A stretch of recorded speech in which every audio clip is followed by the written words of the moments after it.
Hello, hi all. So I'm back again with another video, and today I'm continuing my Spring Boot series, which I have started very earlier. And there, if you see, so I have added just an introduction of Spring Boot, and today I'm continuing the same not interview series, same series of Spring Boot. And this series will be in this series you will be learning how to create your first Spring Boot application.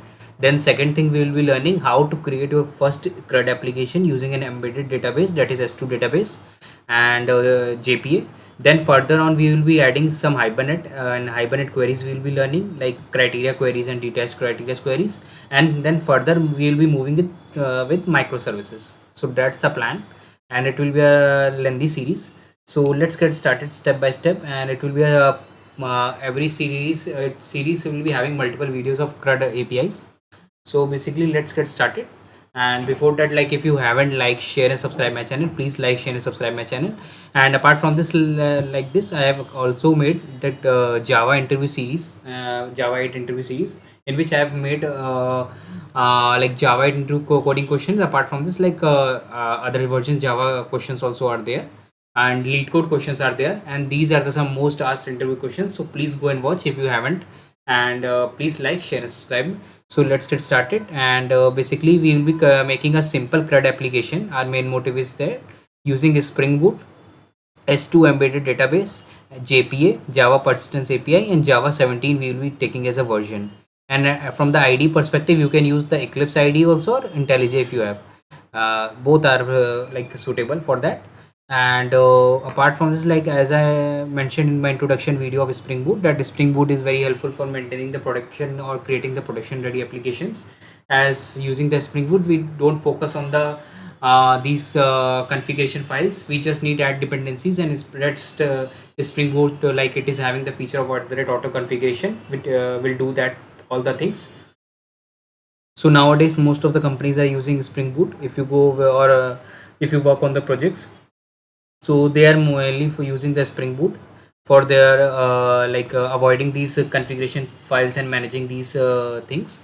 So basically we will be, our main motive is that in this video I will be creating a simple Spring Boot web application, and our first Spring Boot application, or our first REST API. So let me tell you, REST stands for Representational State Transfer Protocol. It is a old template, and through REST APIs it is having some certain HTTP methods, like get is there, put is there, post is there, delete is there. So get is used for getting the object, post is for creating or saving the object into a DP, and then delete is there for deletion of the objects, and put is there which is used to update the resources. And apart from this four, we have other HTTP methods, like patch is also there. So patch is used to update any part of that resource. So as of now, like I will not be making that or using the patch API, but I will be continuing with get, put, post, delete, this simple basic API. So CRUD stands for create, read, update or delete. So C stands for create API, which we will be doing using post API. Okay. And then read API, for as I mentioned, we have for read we are having the get, and for update API we are having the put API. Okay. And for delete API we are having the delete HTTP method, REST HTTP methods. And for these HTTP methods or REST HTTP methods, you can say that we are having some HTTP standards also, or some certain way of coding is required to write this code. So as I mentioned in my this video, I will be using the or creating a read API, or our first Spring Boot application, how to create a Spring Boot application and how to get that particular API or get the data using the get call. So it's a simple one, so we will be doing that first from the starting. So nothing you have to do, you need to just search or type Spring Initializer on the Google, and just click on the first link. Spring Initializer, there are various ways through which you can add or the dependency, or you can create a Spring Boot application, but we are using the Spring Initializer out of one way. And in this year you can see that we have it by default selected as Maven. If it is selected as Gradle, please select Maven, as we are creating the Maven project, not the Gradle one. Then in language we are using Java. Then by default it is selected some version, please select that one. Avoid using the snapshot versions, that these contain some dependencies error. And I have mentioned these some group and artifact and name of this application, as we are creating the CRUD application, so I have given the name as CRUD application. Then the demo project, this is the existing one, I have nothing changed. Then a group name and artifact name I have defined. So just copy that and define it, or as per your use you can define your own also. And packaging we'll be doing is jar. It is the default one. In Java version we have taken 17. So try to have Java at least 17 in your system, or sometimes in IDE also, like IntelliJ it allows to download if you don't have once. So first dependency you need to add the Spring Boot web dependency, which is useful for creating the applications, and then the creating the MVC applications, you can say. Then we have the embedded database, which will be using the further videos. So S2 database I have added, and then we have the JPA one as of now. So JPA helps in interacting with the database. So in this we will be using any CRUD repository also. So that particular repository we will be using it, and so these three dependencies are fine as of now. And after this you can just generate the project, and it will generate the project once you click.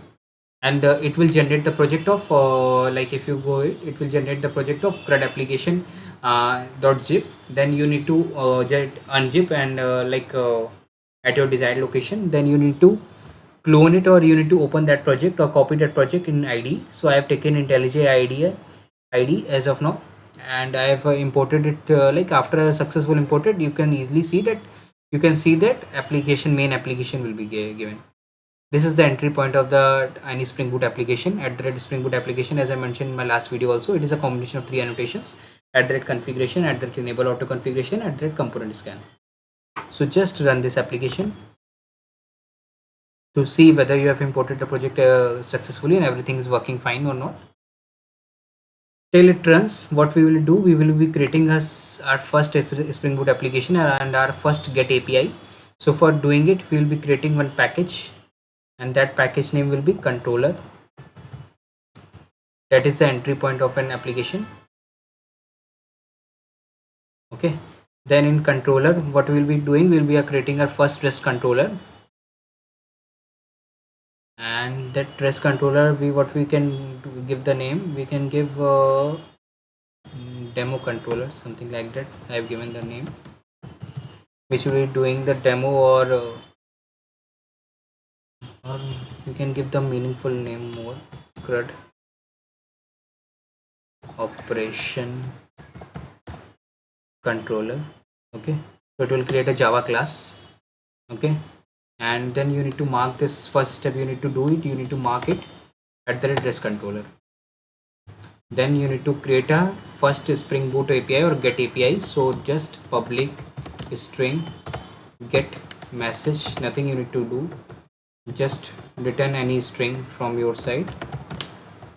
Return our first what we do in our Java program also, if we write the Java program, return hello world, and just mark it as at the rate get mapping hello. Okay, just control S, save it. Nothing I have to do, just restarted the server.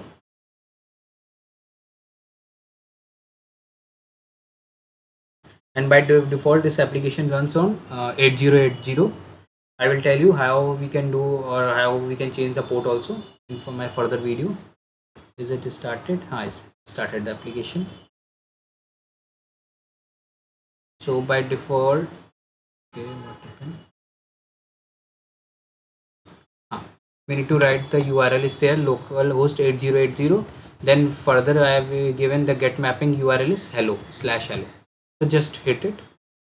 See, if you are able to see, it is giving the hello world. So our first Spring Boot application has been created successfully. Nothing we have done, we have created our REST controller. At the REST controller, it is a combination of at response body and at controller. And then we have created our get mapping using at get mapping.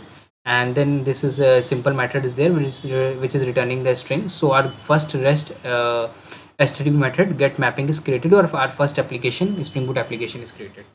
So that's it in this video, and I will be further explaining these annotations more in depth wise in my further video.